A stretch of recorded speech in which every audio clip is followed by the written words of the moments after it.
Hello dear students, welcome back to my channel Physics SPC Optics class 12th of Physics board examination के लिए एक question. The absolute refractive index of air 1.0003 and the wavelength of yellow light in vacuum 6000 angstrom. Find the thickness of air column which will contain one more wavelength of yellow light than in the same thickness of the vacuum. ठीक है, अब जरा देखो कि solution. पहले तो figure बनाते हैं और डाटा को समझते हैं। मान लो कि ये एक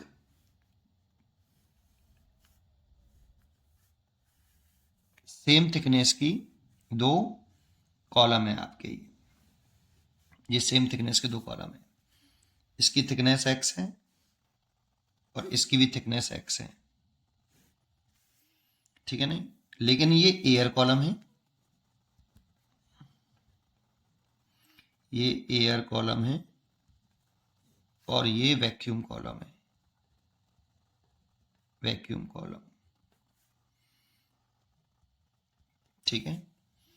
अब इनमें से वैक्यूम एयर का रिफ्रैक्टिव इंडेक्स हमें दे रखा है म्यू ए, पहले डाटा लिख देते हैं 1.003, और वैक्यूम का रिफ्रैक्टिव इंडेक्स हम जानते हैं 1 है ना। और वेवलेंथ एयर में लैम्डा ए हमें गिवन नहीं है, लेकिन लैम्डा वैक्यूम हमें गिवन है 6000 एंगस्ट्रॉम। लेकिन एक कोची फॉर्मूला होता है बेटा, mu is equal to A plus B upon lambda square. यहां पे अगर म्यू जिसका ज्यादा होगा उसका लैम्डा कम होगा। तो म्यू किसका ज्यादा है? एयर का, तो इसका लैम्डा कम होगा। तो इसका लैम्डा ए कम होगा लैम्डा वैक्यूम से, स्लाइटली कम होगा क्योंकि डिफरेंस थोड़ा सा है म्यू में, है ना, लेकिन कम तो होगा ना, ठीक है। अब क्वेश्चन में जो डाटा गिवन है उसके हिसाब से चले कि एयर कॉलम है, इसमें ये मान लो एक वेव हो गई, यहां तक एक वेव बोलते हैं, और इस वेव की जो लेंथ होती है उसे लैम्डा एयर बोलते हैं। ये एक वेव हो गई, यहां तक एक वेव हो गई, ऐसी इसमें वेव बनती जाएंगी, ये ऐसी वेव बनाते जाएं। तो मान लो इसमें कितनी वेव बनी, तो ये लेट करते हैं। देखो क्वेश्चन में कह रहा है find the thickness of air column which will contain one more wavelength of yellow light than in the same thickness in vacuum. इसमें वैक्यूम वाले से एक वेव ज्यादा वेव बनती है। रीजन देखो, इसमें इसकी वेवलेंथ कम है और इसकी वैक्यूम वाले की वेवलेंथ, लाइट की वेवलेंथ ज्यादा होगी वैक्यूम में। वैक्यूम में बनाए तो लाइट की वेवलेंथ थोड़ी सी ज्यादा होगी। ये एक वेव हो गई और एक वेव की जो लेंथ होती है वो वेवलेंथ कहलाती है। अब इसमें भी ऐसे बन रहे हैं, ठीक है, ऐसे बनते चले जा रहे हैं। तो इसमें अगर एन लेट कर लो कि इसमें एन वेव्स प्रोड्यूस हो रही हैं, कितनी थिकनेस में? एक्स में। तो और इसमें N plus one wave produce होंगी, बनेंगी सेम थिकनेस में। रीजन क्वेश्चन में गिवन है कि भाई कह रहा है कि find the thickness of air column which will contain one more wavelength of yellow light than the same thickness of vacuum. इसीलिए इसमें n+1 किया मैंने, इसमें n तो इसमें एक ज्यादा होगा, ठीक है। तो एक बार बताओ मेरे को कि यहां से यहां तक ये एक वेव है, तो ये लैम्डा ए हो गया। अगर ये दो वेव हो जाती तो 2 लैम्डा ए हो जाता। तो इसमें कितनी वेव है? n+1 वेव है। तो एक वेव में लैम्डा ए लेंथ, दूसरी वेव की लेंथ, दो वेव होंगी तो 2 वेव्स होंगी तो 2 लैम्डा ए। तो n+1 वेव में कितनी? तो इसमें थिकनेस x के बराबर, x किसके बराबर आएगा? तो n+1 लैम्डा ए के बराबर। सोचो एक वेव बनती है तो उसकी डिस्टेंस कितनी चलता है? वो लैम्डा ए। 2 वेव बनेंगी तो उसमें 2 लैम्डा ए, लेकिन x थिकनेस में कितनी वेव बननी है? n+1 wave. तो x is equal to n+1 into lambda ये तो हो।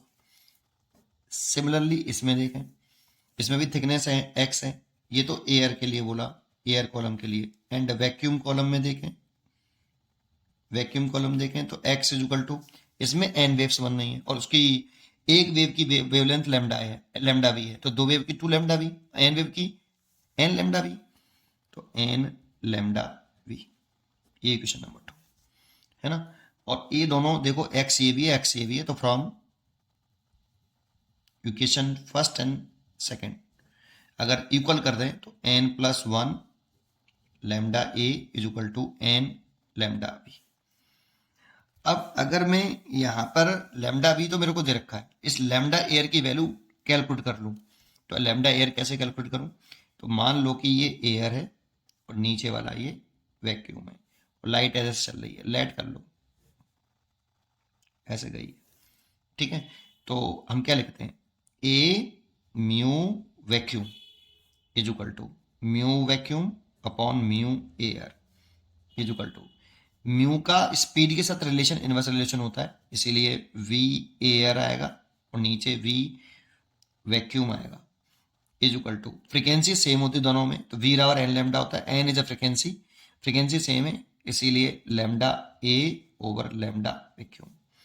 इन दोनों रिजल्ट को ले लो, ये स्नैचुरल लगाते हैं ना तब की कहानी है ये, इन दोनों रिजल्ट को ले लें तो mu vacuum upon mu is the refractive index vacuum का, ये एयर और ये lambda A upon lambda V. अब इसका रिफ्रैक्टिव इंडेक्स तो बने तो ये 1 लिख लो, और लैम्डा एयर निकालना है हमें यहाँ पे, क्योंकि लैम्डा वैक्यूम तो हमें दे रखा है, तो लैम्डा एयर निकाले तो इसका से मल्टीप्लाई हो जाएगा, तो lambda air is equal to lambda vacuum upon mu air, और म्यू वैक्यूम की वैल्यू तो 1 होती है भाई, एब्सोल्यूट रिफ्लेक्स वैक्यूम का 1 होता है, तो देखो ये निकल आया। तो इस जगह पे लिख सकते हैं N plus one lambda A की जगह पे lambda V over mu A is equal to यहाँ से एन लैम्डा वी, ठीक है। लैम्डा एयर की वैल्यू पुट कर दी, इससे देखो ये कट गया और सबकी वैल्यू पुट कर लेंगे यहाँ पर, तो एन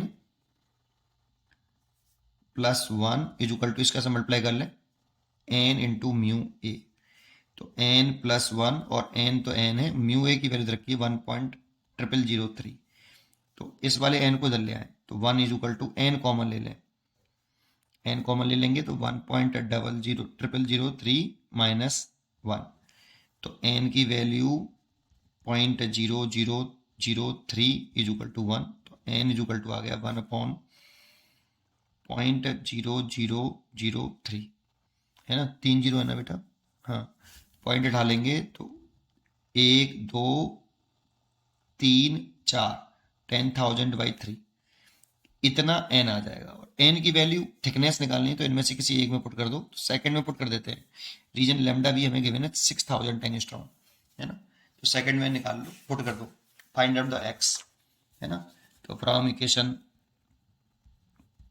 सेकंड एक्स थिकनेस है एन इंटू लैम्डा बी, अब एन मैंने निकाल लिया है कितना 10,000/3 और ये 6000, और एंगस्ट्रॉन्ग में इसीलिए मीटर में बदल लो 10 की पावर माइनस के 10, ये मीटर में लिखा है बेटा, लैम्डा जो रखा था वैक्यूम में 6000 एंगस्ट्रॉन्ग में था, उसे मीटर में लिखेंगे तो 10 की पावर माइनस के 10 मीटर, 3 से तो ये कट गया कितनी बार 2000 बार, और देखो 2000 तो ये हैं और 10 की पावर माइनस के 10 प्लस के 4, ये देखो ये प्लस के 4 हो गए, तो 2000 इंटू 10 की पावर माइनस के 6, है ना, और इसलिए 2 लिख लें, ये 3 जीरो और ले आए उधर की तरफ, तो 2 माइनस के 6 प्लस के 3, दैट मीन्स 2 इंटू 10 की पावर माइनस के 3 मीटर, दैट मीन्स इसको ले सकते हैं मिलीमीटर, तो 2 मिलीमीटर, इसका आंसर हो गया 2 मिलीमीटर।